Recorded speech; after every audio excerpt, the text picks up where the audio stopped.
Nothing will stand in our way. I find your lack of faith disturbing. I will finish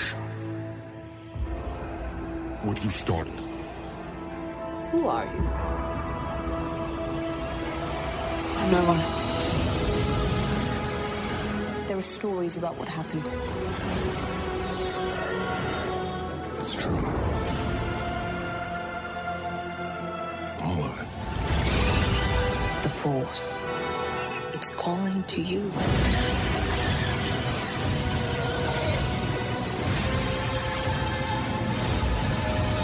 May the Force be with us.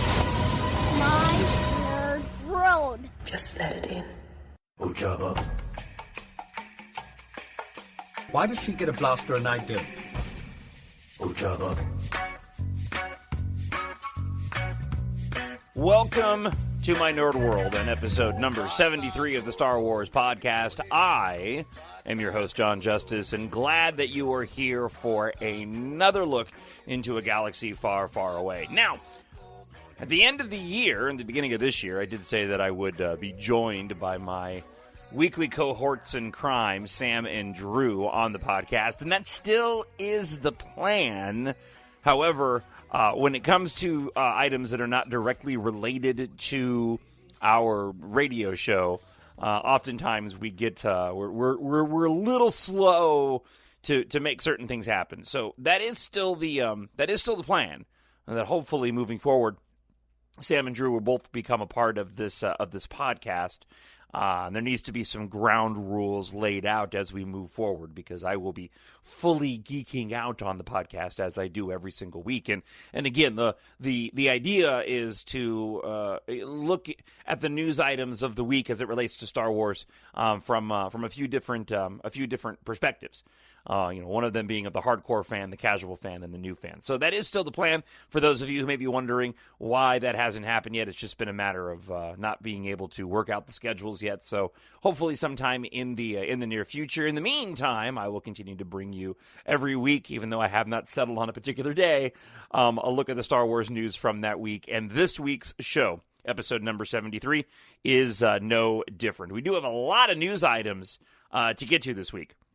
A lot of stuff as it relates to Episode 8. I'm a little bit surprised, and it must just be because we are pretty heavy now into Rogue One being in the theaters that we're finally starting to get some Episode 8 news. I know there's a few outlets that seem to have been holding off on information that are beginning to release some info.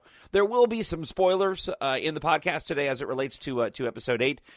Nothing earth-shattering in terms of plot or details of the film that would ruin the film. The most interesting thing that we'll be talking about as it relates to Episode 8, apart from vehicles and particular characters returning, will be comments from none other than the movie's director, Rian Johnson, who seems to be opening up a bit about Episode 8 now that Rogue One has hit theaters. And so we can fully expect that the promotion machine, right, of Disney will begin to start to turn over here very soon as it relates to Episode 8, and we talked about that quite a bit on last week's podcast. We'll also get into a little bit about what happens to Princess Leia in the wake of the tragic passing of Carrie Fisher. The brain trust, the collective brain trust of Disney, is getting together this week to decide the fate of Princess Leia, since her filming on Episode 8 had all but finished. There is some email we'll get to, and I'll share with you something that I was able to finally do over the weekend that I haven't been able to do in a long, long time. That's bringing me a lot of joy, even while I am talking right at this very moment on the podcast. First off, though, something else I went and did this weekend was I went and saw Rogue One in the theater again. It was the fifth theater viewing of me for Rogue One. I'm hesitant to say it's going to be my last viewing in the theater of Rogue One. I have no plans currently to see it, but I would expect that I will probably be getting out to the theater at least one more time to see Rogue One on the big screen before it leaves the local theaters. Some interesting bit of news came out over the weekend. It was number one at the box office for the fourth week in a row. And Rogue One also has become the second highest grossing film of all time of any Star Wars movie. So the second highest grossing Star Wars film ever made. And I'm pulling the various stories for this week's podcast from a couple of different sources. The first one here that I'm working off of is StarWarsNewsNet.com. China continues to be the one place on the globe that still treats Star Wars as if it's any other franchise. It is a country where U.S.-based sci-fi releases often do very well, but due to the unfamiliarity of the property in the country, it has underperformed in relation to the rest of the world. It seems Rogue One is not a movie to break that trend. Pulled in $32.2 million in China this weekend. That's a little more than half of what The Force Awakens did in its first weekend last year, which gives it a similar drop-off to the last release as was seen domestically. Hopes had been increased that familiarity from Episode 7's release and the presence of the Chinese actors in the film would have increased that number a bit, but it seems the studio will have to settle for a good return as opposed to a great one this time. Elsewhere, though, Rogue One continues raking in the big bucks. It edged out Hidden Figures over the weekend, took the number one spot. Domestically, the weekend put Rogue One at $477 million. This makes Rogue One now the second highest grossing Star Wars film of all time, passing Episode 1 yesterday. And this was over the weekend. It is expected that over the next week, it will pass Finding Dory to become the highest-grossing film released in 2016, with a projected worldwide takeover of $1 billion and a domestic over $500 million by the time the film leaves theaters. It is an understatement to call the first standalone film a success. With a firm hold on the all-time domestic top 10 and a strong showing internationally, it is safe to say that Lucasfilm will continue releasing these Star Wars stories well into the future. Now, one thing about seeing Rogue One over the weekend that really stuck out to me, and then we're going to get into some Episode 8 news because it kind of relates to Episode 8. I do really enjoy Rogue One the more that I see it. The more viewings of this movie, the more I like it. I'm not, again, ready to rank it. I think it's kind of unfair to put it up against the saga films because they're different. But in terms of sort of the way that, in the way that I view movies and how often I view movies, Rogue One's going to be one of those ones that I'm going to be going to quite a bit once I have my hands on the Blu-ray, much like The Force Awakens is. It, to me, is really going to be one of those movies that just on increased viewings, I enjoy, even more.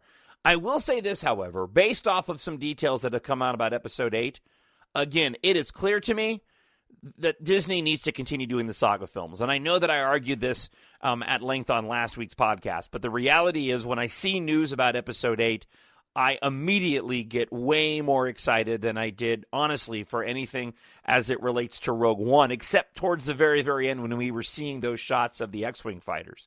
I personally hope that Disney continues to do that. I'm fine with them doing saga movies. There was news about the Han Solo film that came out this week that they're going to be filming in the Canary Islands, which is leading people to speculate whether or not maybe that's going to stand in for Kashyyyk as it relates to Chewbacca. Maybe they'll be returning to Scarif. Those are all neat and interesting, but nothing news-wise really gets me thinking and hyped than when I hear about things as they relate to Episode 8, especially with what Rian Johnson had to say, and we'll get to this in just a moment. So, again, repeat viewings of Rogue One, I enjoy the film even more. The last act of that film, I still cannot say enough good things about. The final, the final half hour, 40 minutes, and then down to those last, 5 minutes, it's so much fun to watch. We went to see it and we kind of split up. Melinda went with our 10-year-old Kyle to go see Sing, and I went and watched Rogue One, and their movie ended a few minutes before Rogue One did. And so I saw them kind of walk into my theater and sit over on the, on the side, right? They didn't come and sit down; they stood there on the walk in. And so Melinda watched like the last maybe 6 or 7 minutes of the film. And so we walked out, and I asked her, how was Sing, and they enjoyed it, and I kind of was still like, I was still in awe of the last few minutes of that movie. I looked at her and I said, man, the ending of this movie is so good. And she goes, I know, right?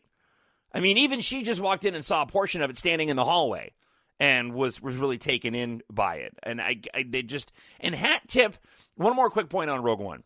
And that is, congratulations I'm sure Gareth Edwards, the director, listens to this podcast, right? But congratulations to Gareth Edwards. Star Wars is about family and community and sharing in a common love of this universe that George Lucas created. And Rian Johnson is, no stranger to that, right? He was a massive fan.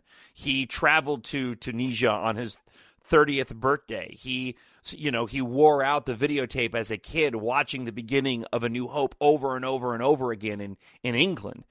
And to me, even beyond the film, it means a lot that a true fan made this film, and it's become the second highest grossing Star Wars film of all time. I mean, that's amazing. I mean, to be Gareth Edwards, what must that be like, right? How much fun would that be? If you haven't heard the story, when he saw the premiere of Rogue One, he was sitting in the audience, and the only time that he got excited and pumped his fist was when the audience reacted to Gold Leader and Red Leader, who were in A New Hope, and the footage that they found from A New Hope that they inserted into the Scarif space battle to see Gold Leader and Red Leader back in their ships, and people cheering in the theater, and Gareth Edwards pumped his fist. So to me, it's just really, really cool that Gareth Edwards, now has this massive, massive success on his hands. Because, when it comes to these spinoff films, it's not like, I don't know, it's not like you're going to see maybe J.J. Abrams return to do a Star Wars movie sometime in the future, maybe. But I think for most of these Star Wars movies, they are going to be, sort of one-off director films.